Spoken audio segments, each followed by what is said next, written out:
Imanência. Se você está aqui é porque você já sabe sobre esse assunto e está buscando aprofundar um pouco mais sobre este termo. Dentro da filosofia, podemos abordar sobre a imanência do ser na existência.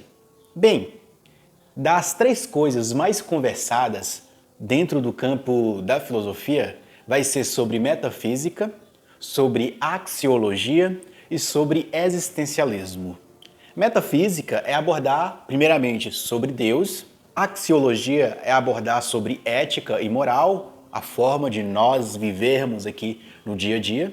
Existencialismo é abordar sobre a vida, sobre a filosofia de vida, sobre o modo de vida de nós seres humanos, se essa vida tem angústia, se não tem angústia, etc. Nesse existencialismo, podemos voltar lá com aquele filósofo antigo, Sócrates, quando Sócrates dizia: conheça a ti mesmo, ou ele dizia, uma vida não avaliada não vale a pena ser vivida. Mas, para eu aprofundar mais no assunto aqui, eu vou me apresentar primeiro. Olá, seja bem-vindo ao canal O Aprendiz de Filósofo. Eu sou o Josinácio, tudo bem com você? Espero que você esteja bem. O tema de hoje eu vou abordar sobre imanência. O que é imanência? Imanência é você dizer algo que é perene, que é eterno, que é fixo nessa realidade, que existe nessa realidade, que está intrínseco a essa realidade, que está ligado a essa vida onde nós estamos vivendo aqui. Primeiramente, quando a gente fala sobre imanência, a gente pensa primeiramente em Deus. Se você é um estudioso de filosofia, ou talvez você é um estudioso de teologia, imanência vai estar muito ligado a Deus. E muitas das vezes, imanência vai estar ligado a uma palavra que é panteísmo. Panteísmo quer dizer Deus está em tudo, ou tudo é Deus. O que a gente pode dizer sobre isso? Podemos voltar num filósofo antigo, pré-socrático, Parmênides. Parmênides dizia que o ser era imutável, que o ser era eterno. Isso é um ser imanente, eterno.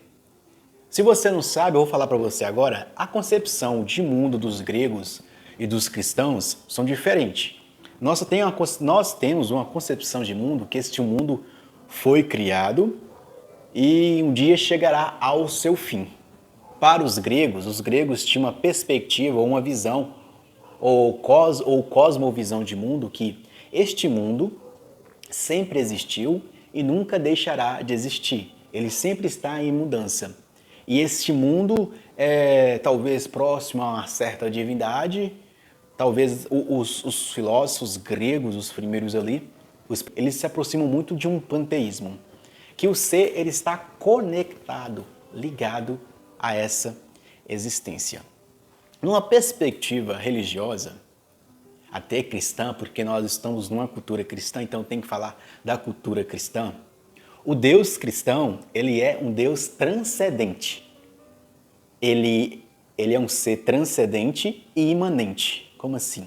Um ser transcendente e imanente. Ele sempre existiu, é imanente porque ele sempre existiu e nunca deixará de existir. Ele é eterno, imutável e o todo. Vamos colocar assim.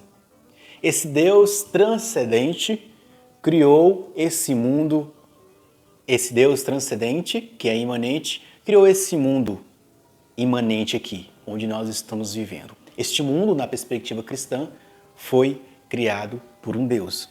Numa perspectiva panteísta, de religião hindu, de religião budista, de filosofia dos pré-socráticos, até na perspectiva de um filósofo lá da Idade Moderna, que é Baruch de Spinoza, Deus está conectado, está ligado à natureza, mas em Baruch de Spinoza não tem essa divinização desse Deus da natureza. Então existe uma conexão de Deus com a natureza. Na perspectiva cristã, Deus não está ligado à natureza. Ele se relaciona à natureza que ele criou quando ele quer. Exemplo disso, o Deus transcendente se manifestou através de Jesus, um ser imanente. Através de Jesus, um Deus que era transcendente, passou a ser imanente.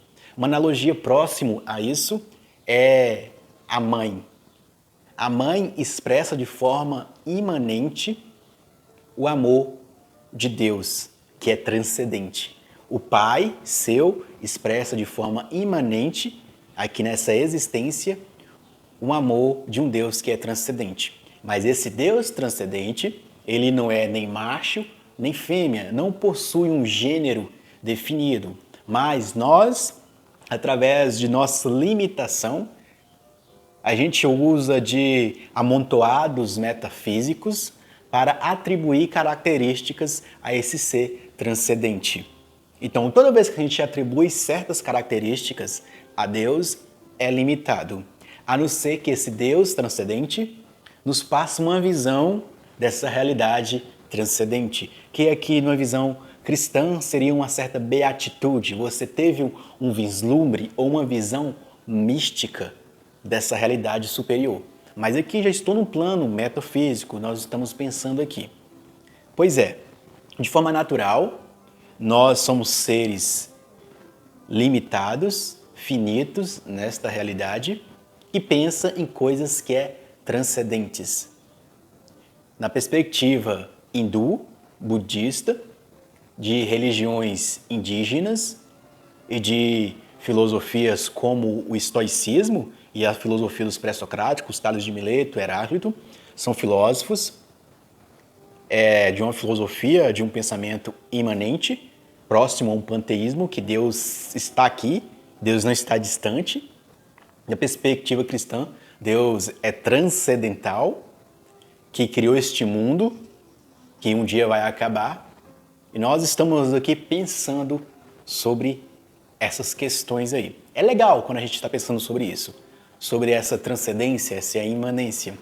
Mas isso aqui são apenas degraus que nós estamos fazendo através da nossa razão para pensar sobre Deus. É belo, para mim, pensar sobre Deus, desde que não seja através de arrogância, de pessoas querendo provar quem está com a melhor verdade.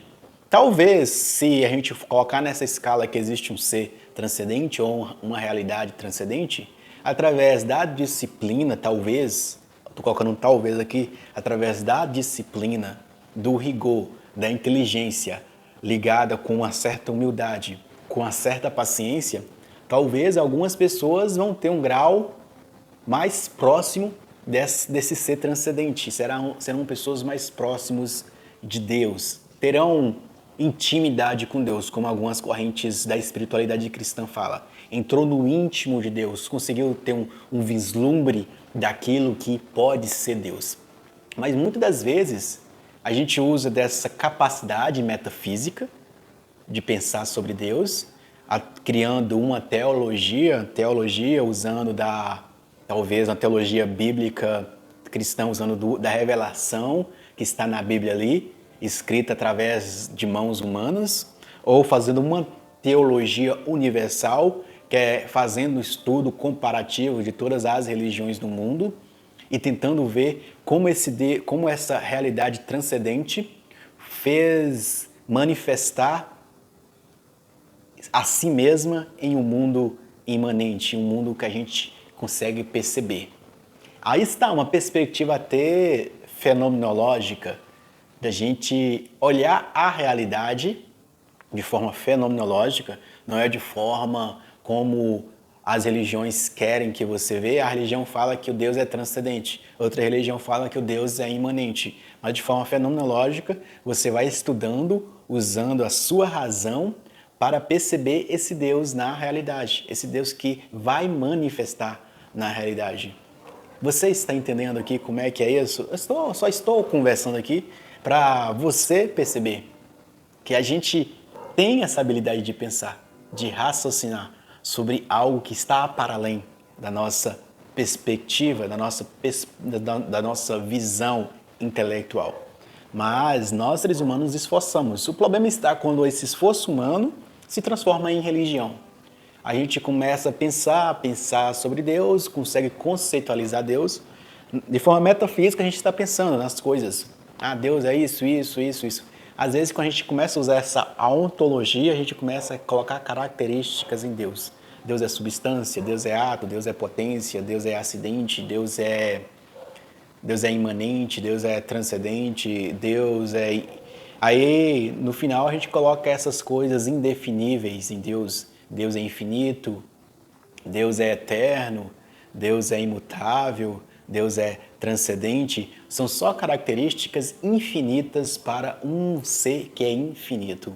Então, esse ser transcendente, ele se manifesta na realidade imanente, que através das escrituras religiosas podemos perceber ele, mas através da nossa razão a gente podemos alcançar ele através de um esforço e disciplina da razão. Mas aqui já estamos fechando essa parte. Agora vamos para outra parte, que é nós seres humanos temos sede da transcendência. Por quê? Quando eu publico um vídeo, eu tenho uma vontade de transcendência, que no futuro eu posso ver esse vídeo novamente. Transcendência, tanto quanto para o passado, tanto quanto para o futuro. Eu tenho uma vontade de transcendência, de querer ser uma pessoa melhor, de me auto-melhorar. E nós, seres humanos, temos uma vontade de transcendência, de superar os limites para que um dia a gente possa valorizar aquela realidade que um dia a gente estava vivendo, que não era uma realidade tão favorável, e fomos para uma realidade mais favorável, melhor. Então, quando tem essa busca de melhoria humana, já é uma busca de transcendência, de mudança. E a gente já consegue perceber também quando o homem consegue pensar na sua própria morte e consegue dar significado à sua morte, já é uma espécie de transcendência. Quando nós acreditamos que um dia vamos para um mundo melhor depois que morremos, já é uma perspectiva de transcendência. Quando eu acredito que em mim pode vir a ter um potencial que talvez seja de tocar uma guitarra. Eu ainda não toco guitarra, mas se eu me esforçar através da prática e do hábito, eu posso um dia ser um tocador de guitarra. Então, aqui é transcendência para o futuro. Então, o homem é um ser transcendente. O homem é um ser transcendente quando ele consegue pensar aquilo que ainda não existe na realidade, mas ele consegue pensar aquilo que pode vir a ser. Ou o homem consegue pensar alguma coisa que pode ser melhorada. Exemplo, as primeiras câmeras que os celulares tinham não tinha essa capacidade de gravar mais ou menos 14 minutos de conteúdo. Mas hoje as câmeras já têm, porque a primeira pessoa que criou não tinha essa capacidade de transcendência de ver uma qualidade melhor de câmera, uma capacidade maior de gravar. Aí veio outra pessoa que transcendeu e percebeu que poderia ter uma capacidade maior, ter uma qualidade maior. Transcendência, o homem viu o pássaro voando, aí ele percebeu que talvez ele poderia criar um avião, algo assim parecido, que ele pudesse voar parecido com os pássaros. É uma certa transcendência. Aí está. E como eu já pautei aqui em alguns vídeos, existe aquela transcendência também que no futuro será do homem transcendendo o que é a ligação de nós seres humanos com as máquinas. É a transtecnologia ou transhumano tecnológico. Vamos colocar aqui, já criei um palavrão aí, transhumano tecnológico, que é a ligação do homem com a tecnologia. E já existe a ligação do homem com a tecnologia. Quando as pessoas colocam aqueles óculos de realidade virtual, já é uma busca de uma ligação do homem com a tecnologia. Quando os meninos já passam 6 horas jogando videogame, Free Fire, já é uma conexão do homem com a tecnologia. Quando você está aqui consumindo esse conteúdo através do YouTube, já é uma conexão com a tecnologia, ou talvez você está consumindo através do TikTok, já é uma conexão com a tecnologia. Já tem aquela conexão do homem com a tecnologia quando tem aquelas casas inteligentes, onde quando você entra na casa, a luz já acende, tem a Alexa que já conversa com você, perguntando se você quer que aumente mais a temperatura da casa, etc. Já é uma conexão do homem com a tecnologia. Aqui percebemos, não é mais aquela busca, como eu já pautei em alguns vídeos, já não é mais aquela busca em conectar o homem com Deus, com o transcendente, com o além do homem, mas é conectar o homem com essa realidade imanente. O homem conectado mais com a natureza, de forma panteísta, ou o homem conectado, ou nós, seres humanos, conectados mais com a tecnologia, de forma mais pantecnológico. Tudo é tecnológico, um pantecnológico. Acho que é só que eu queria passar para você aqui. Muito obrigado por me acompanhar até aqui. Se gostou deste conteúdo, dá o seu like, ativa o sininho da notificação e se inscreva aí. Ok? Fui!